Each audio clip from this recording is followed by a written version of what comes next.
Toby and Barbara, and my boyfriend David is filming today. Hello. I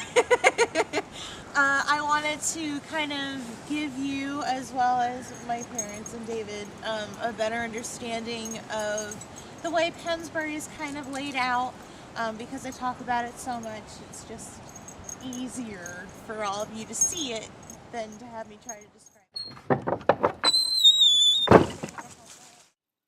So welcome to the barn, and here we have Bill and Red. There are two oxen. They actually are pretty similar to the breed of oxen that would have been at Pennsbury when William Penn was there. They do not plow for us anymore. In fact, they live a very comfortable life, doing what you're seeing them doing right now, usually just sort of sitting around. But they're always a favorite during school tours, and they were definitely a favorite during this one as well.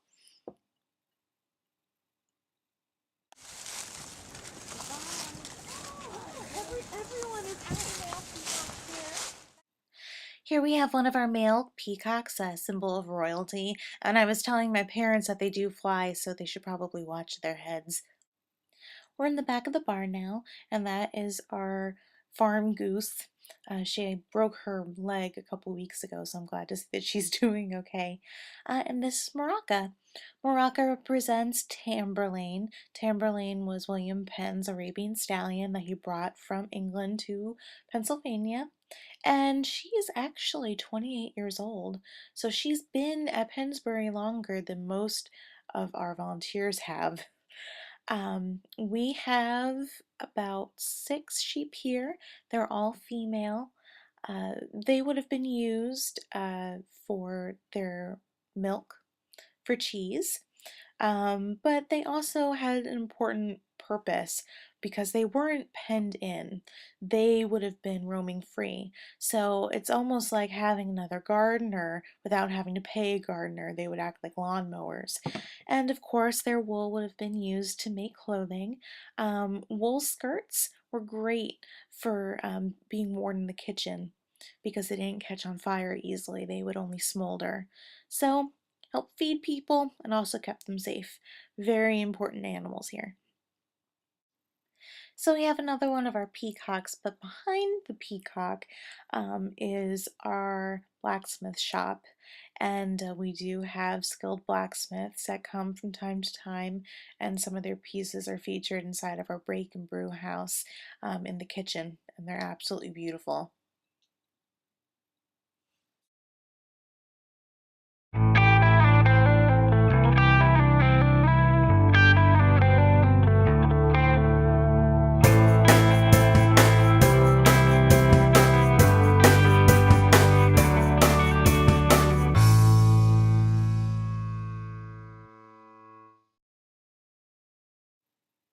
So these are our worker buildings. The first one is the joiner shop or the carpentry shop. We do have skilled carpenters that can recreate pretty much any historic piece using authentic methods, and they do have pieces that are featured inside of the manor house. This building is an ice house. It actually is not historically accurate for the time period. It's one of those details that got sort of left behind during the 1930s when they were recreating the manor. But they would have taken river water that had frozen in the winter and put it into the building. It goes about 7 feet underground.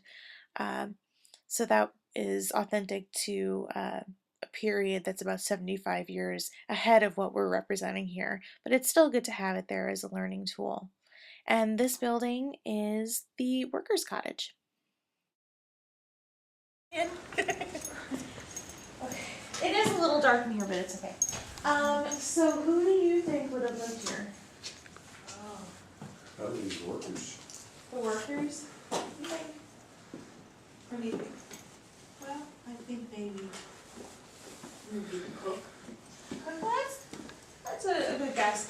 Basically, anyone that would have have a skilled trade, like a blacksmith or a farmer, someone that was able to commission work and get paid for it would be able to build themselves. How many people do you think lived in here? Oh, only a lot. You got a number in mind? I'd say 5. 5? Yeah. A husband, a wife, a couple of kids. 10.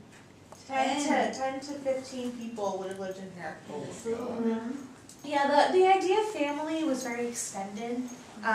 They also had apprentices that they had to worry about, aunts, uncles, grandparents, and then, you know, they figured you had lots of kids to help you out around the house, so your family was huge. And they would have slept either on the floor, in the dirt, or up there.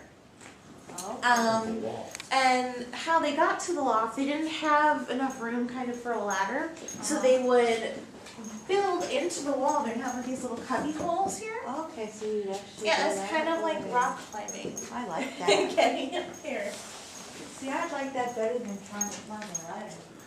Yeah, I'd it's probably actually be able a to lot do more that. secure, and especially since, you know, they would actually hang them on the wall. Oh. They would hang the kids on the wall, and then they were able to see what was going on and learn, kind of, you know, you figure by 2 you're able to actually sort of process stuff. So I thought that was kind of fun. It's a little interesting thing. The baby back in there. And yes, they did have chamber pots. And they would all share it, so it was a communal chamber pot. Gross. And, you know, so there's no chairs around the table. Chairs were also very expensive, so if they had any chairs, it would be 1 chair for the head of the household. And this stuff over here, when we give school tours, this is really good hands-on stuff. This is what they would drink out of. It's leather. It's leather. And on the inside, what's lining the inside? Can you see? Can't really see. You have any guesses? It's a bark. It's not bark. You've heard of like swabbing the deck and stuff? It's actually tar. It's the sealant stuff that they would swab ships with. So Really? you're actually drinking out of a tar cup. And then they would have, Bone. yeah, everybody always says bone, but what do you think their stuff is made out of? Melmac. No. I get plastic a lot, I get glass a lot. I'll give you a clue. Yeah. Okay. Hair? It's made out of antler. Oh. Yeah, so they would use antler in here. So when we go inside of the manor house, I'll sort of compare. About the color of the window. Oh, the color of the windows. Okay, so I don't know if you're able to see this, but some of the windows are actually tinted purple and some are clear. We are not sure if that's originally how they were or if they just oxidized over time. When they were doing the excavation, they found purple glass and clear glass, and the sand that they might have used to make the glass might have changed color over time. So this room is called Sam and Sue's closet. Sam and Sue were 2 enslaved people here, and they did have slaves here at Pennsbury. William Penn was Quaker, and later on they were very known to be very vocal in the abolitionist movement. But at this time, like late 1600s, they still didn't really know concretely what their views were on slavery. So this is kind of like when I take school tours through here, this is where I talk about the 5 enslaved people that were here. So it was Sam and Sue, and they were a married couple. There was Yoff, Peter, and Jack. And out of all 5 of them, I think Yoff was the only slave that was freed in here. And we're not actually sure where they come from. Most likely they were probably from the Caribbean, from Barbados, because there were Quaker ties in Barbados.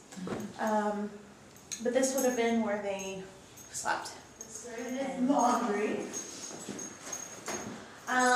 So I know for a fact that you have a laundry machine at home. Yes. And how long does it take you to do a load of laundry? Oh, half hour. Half hour. How long do you think it took them to do their laundry? Oh, maybe a day. Many a day. It probably took about 2 weeks to do all their laundry. Really? And how often do you think they did all their laundry? Once a month. What's that?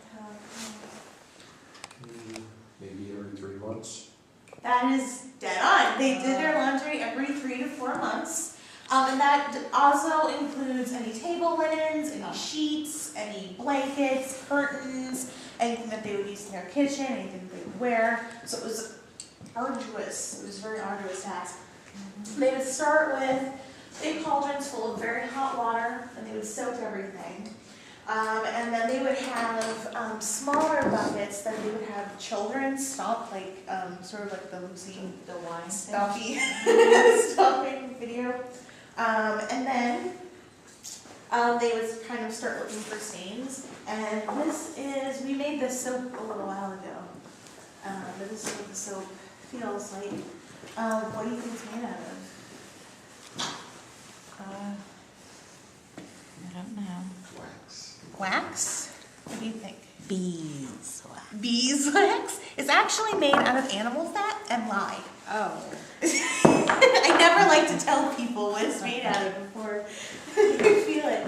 Lye is made out of the ashes from fire, and then it's almost like steeping a cup of tea.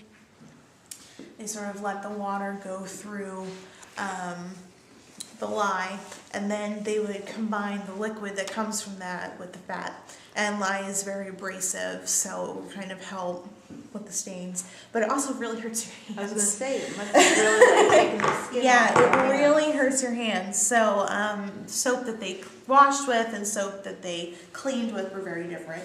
They probably would put like herbs or something like that. Yeah, and they did know, healing properties of aloe and stuff like that. So it actually would have been kind of nice. So they would scrub it out, and then they would literally beat the stains out. And this is just a laundry paddle. Kind of looks like a cricket bat. And they would, I'm going to do it. I might as well just do it, right? Yeah, might as well. So that's lightly doing it. Could you Whoa. imagine? And you have about 15 people in here doing it at one time, so it was deafening. But they had to make sure that they didn't break any buttons or damage any heirloom pieces, because then they would come out of their pay. And they were very strict about the inventory of linens and wool, because it was so expensive, and they didn't want to lose any in the process.